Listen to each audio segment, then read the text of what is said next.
নমস্কার বন্ধুরা, আমার চ্যানেলে অনেক দূর দেশ থেকে আমার চ্যানেলটা অনেকেই দেখেন। তাই বাংলাদেশ থেকে আমার এক বন্ধু কমেন্ট করেছেন, ওনার আমার সেলাইটা খুব ভালো লেগেছে। আমার খুব ভালো লাগলো বন্ধু, বাংলাদেশ থেকে যে আমার এই বন্ধুটি আমার চ্যানেলটি দেখে, সেই জন্য তাকে আমি সবসময় আমার চ্যানেলে স্বাগত জানালাম। এইভাবে আমার চ্যানেলটিতে আমার পাশে থেকে বন্ধু, তুমি সবসময় আমার চ্যানেল।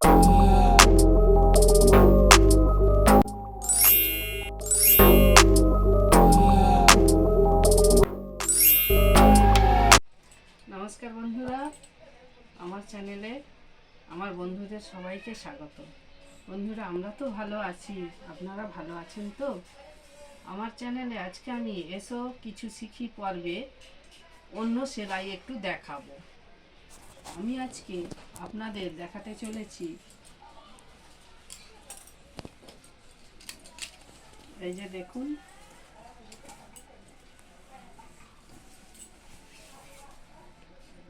একটা শাড়ির আঁচল। আমি শাড়িটা করছি, শাড়িতে এই ফুলগুলো এগুলো আমি কিভাবে করেছি আপনাদের একটু একটু করে আমি দেখাবো। এই যে পুরোটা একটা শাড়িটাকে বন্ধুরা কাজ করার সুবিধার্থে এইভাবে গুটিয়ে আমি বেঁধে রেখেছি। এই যে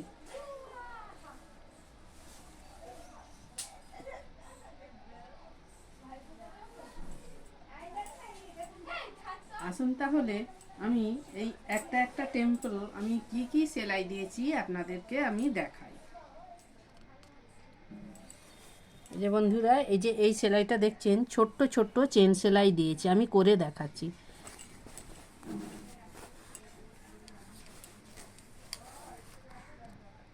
আর এই ভেতরের এই যে টেম্পলটা, এটা আমি মতিদানা সেলাই দিয়েছি, ওটাও আমি আপনাদের দেখিয়ে দেব। আসুন তাহলে আমি সুতোটা একে একে পরিয়ে নিই।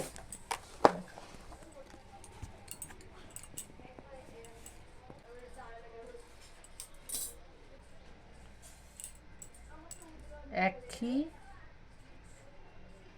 দুই খি আর তিন খি।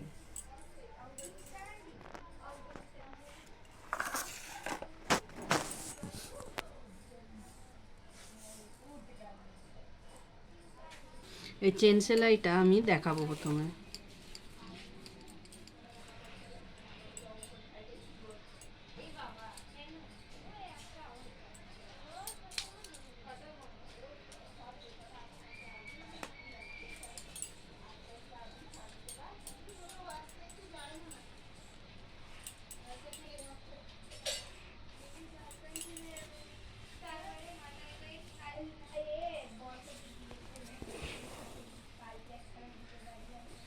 চেন সেলাইটা একদম ছোট ছোট দিতে হবে।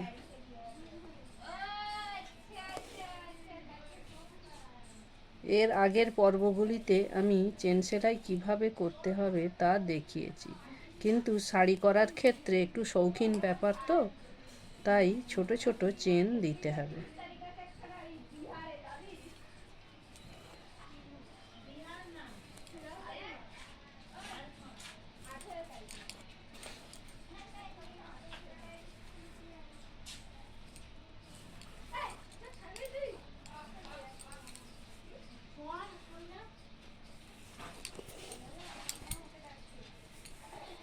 এইভাবে টেনে টেনে সেলাইগুলো করতে হবে। এক একটা চেন ঠিক এরকম টান টান করে করতে হবে, তবেই ছোট ছোট চেন হবে। এই যে বন্ধুরা, এরকম ছোট ছোট চেন হবে।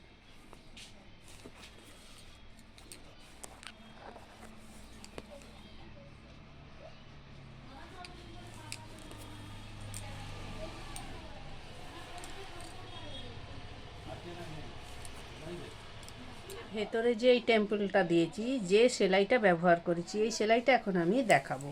এই যে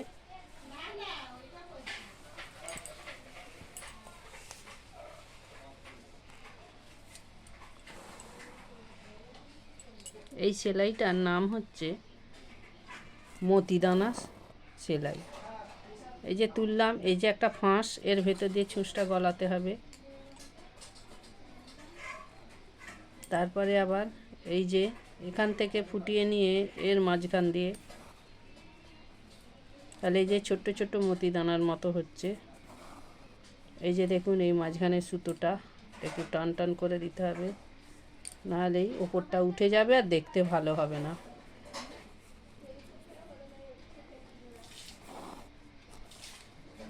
এই যে দেখুন এখানটা দিয়ে গলিয়ে দেব, দিয়ে এটা একটু টেনে দিতে হবে, তবে টান টান হবে বন্ধুরা। সেলাই জিনিস শৌখিন না হলে কিছুই ভালো দেখায় না।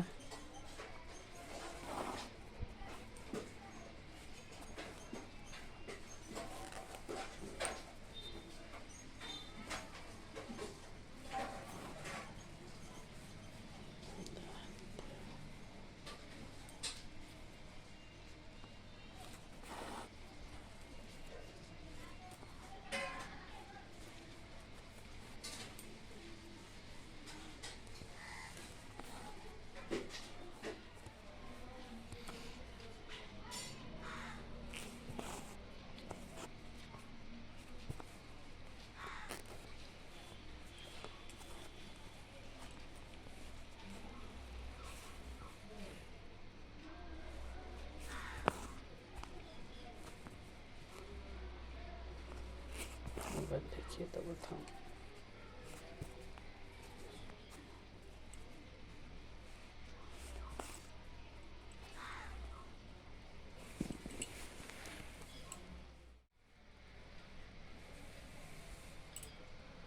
দেখেছেন বন্ধুরা মতিদানা সেলাই কত সুন্দর হয়, দেখতেও যেমনি সুন্দর আর ভীষণ মজবুত সেলাই। এভাবে আমি পুরোটাই করেছি। এই পাতাটা করার জন্য এই যে চকলেট কালার সুতো 3 লাগিয়েছি।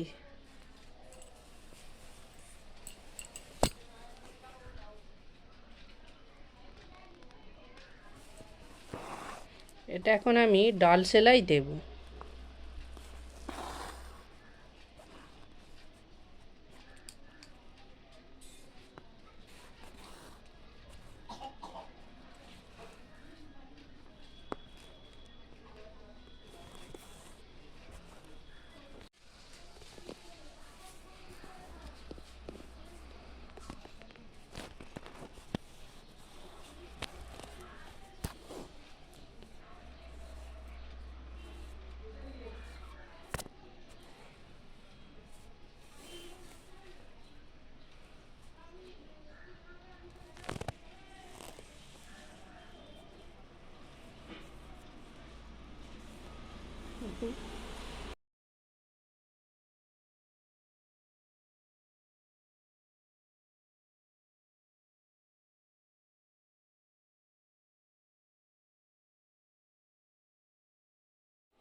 এইটা হলো ছোট ছোট পাতা, এই যে বড় পাতা আঁকা আছে এই যে এইগুলো এখন আমি দেখাবো। যেমন ধরুন এই যে এই পাতাগুলো যে করেছি,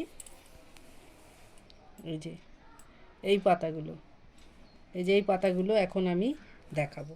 এখন কিভাবে করেছি তা দেখাবো। আমি এখন শেডের সুতো নিয়েছি, সাদা সবুজ শেডের সুতো নিয়েছি 4 এই যে পাতার ডগ থেকে করতে হবে। এই যে আঁকা আছে, এই যে আঁকা আছে,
এই ব্লু কালারের সেলাইটা আমি দেখাবো বন্ধুরা। এই যে ব্লু কালারের সেলাইটা, ওই সিঙ্গেল চেন আমি এর জন্য নিয়েছি 4 সুতো।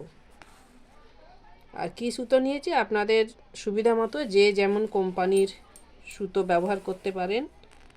আমার এখানে দামি শাড়ি, এটা বিষ্ণুপুর সিল্ক শাড়ি, তাই এতে দামি সুতোটাই আমি ব্যবহার করেছি। কেন না যদি কালার উঠে যায় তখন তো শাড়ি অনুযায়ী তো শাড়িটা খারাপ হয়ে যাবে, তাই দামি সুতোই ব্যবহার করছি আমি এখানে।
বন্ধুরা, এই যে নীল রঙের সুতোটা আমি এইভাবে ব্যবহার করেছি এর মধ্যে।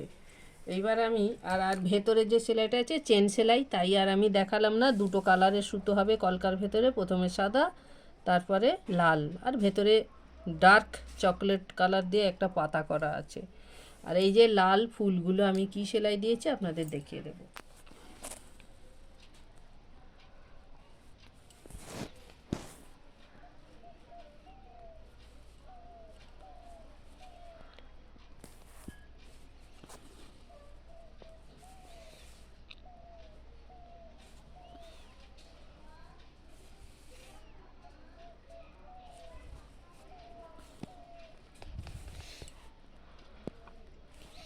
এটা আমি বোতাম স্টিচ দিয়ে করছি, যেহেতু ছোট্ট ছোট্ট ফুল তাই এই স্টিচটাই এখানে দিচ্ছি।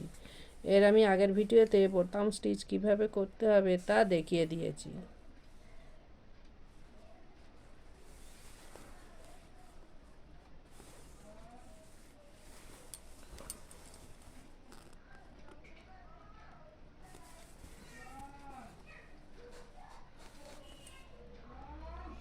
হ্যান্ড এমব্রয়ডারি মানেই হচ্ছে খুব শৌখিন ব্যাপার, শৌখিন করে সব সেলাই করতে হয়।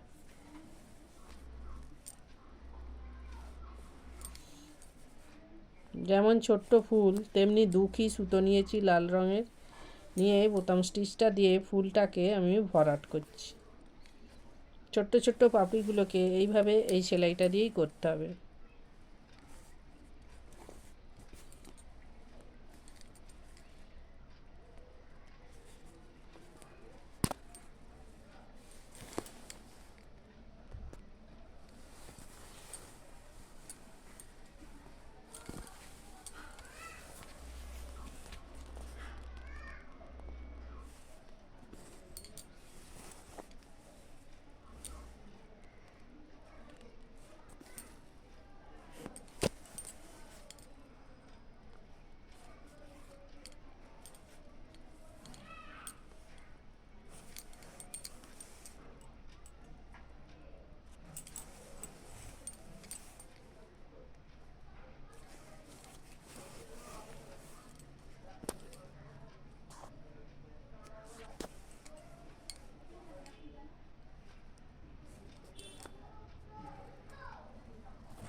লাইনটা একটু ফাঁকা রয়ে গেছে, এইটা এখান থেকে নিয়ে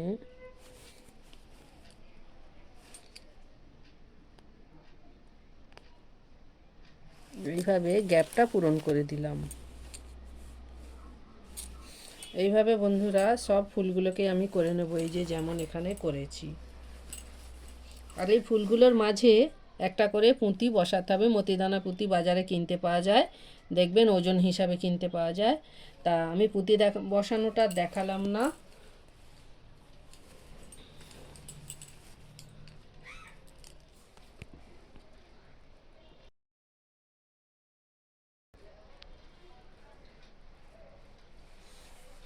যে বন্ধুরা, এই টেম্পলটাতে আমি যে যে সেলাই ব্যবহার করেছি সব আমি এখানে দেখিয়ে দিলাম। এই যে দেখুন, একটু একটু করে আমি সব দেখিয়ে দিয়েছি। দু রকমের পাতা, এই চেনটা, আর এই যে ফুল, আর এই যে নীল রঙের যেটা বিন্দু বিন্দু দেখতে পাচ্ছেন ডটগুলো, এইগুলো হচ্ছে আমি মতিদানায় দিয়েছি। খুব ছোট ছোট করে মতিদানা দিয়েছি। এই যে এই সেলাইটা, এই যে সাদা সুতো দিয়ে যে মতিদানা দিয়েছি, এইটাই একটা করে মতিদানা দিয়েছি এখানে। এই যে একটা শাড়িতে হ্যান্ড এমব্রয়ডারি করতে গেলে অনেক সময় লাগে। একটা শাড়ি কমপ্লিট করতে প্রায় 2 থেকে 3 মাস সময় লাগে। তা একটু যদি হাত চালিয়ে কাজ করা যায়, ওটা 1.5-2 মাসেও করে ফেলা যায়। এর আগে একটা শাড়ি আমি 1.5 মাসে কমপ্লিট করে দিয়ে দিয়েছি। আর এই যে এটা আঁচল, এই যে পুরোটা দেখছেন আঁকানো আছে, এইটা পুরোটা ওই একই সেলাই দিয়ে হবে। আঁচলের ধারে খালি চারটে টেম্পল আছে। এই যে দেখুন, একটা দুটো কমপ্লিট হয়েছে আর এই দুটো হচ্ছে। 4টে টেম্পল আগে করে নিলাম। আর এইদিকে ব্লাউজ পিস, এই যে ব্লাউজ পিস আঁকা আছে, ব্লাউজ পিসটা হয়ে গেছে, একটা ফুল হয়েছে আর একটা হবে। এই যে আঁকা আছে, এই যে পুরো শাড়িটা আমি খুললাম না, কারণ ভেতরে ওই একই আঁকা আছে। তাই আমি এখানে কাজের সুবিধার্থে আমি এইভাবে রোল করে শাড়িটাকে গুটিয়ে নিয়েছি। কারণ শাড়িটা যদি নষ্ট হয়ে যায় বন্ধুরা অর্ডারের, তাহলে তো একটু অসুবিধে হয়ে যাবে। তাই বন্ধুরা, আমার এই হ্যান্ড এমব্রয়ডারি শাড়িতে বুটিকের কাজ আপনাদের যদি ভালো লাগে, একটা ছোট্ট কমেন্ট করবেন, আর কিছু আমি চাই না। আর আমার এই হ্যান্ড এমব্রয়ডারি যদি ভালো লাগে, লাইক, কমেন্ট, শেয়ার করবেন। আর আমার চ্যানেলটি সাবস্ক্রাইব করার অনুরোধ তো রইলই। টাটা।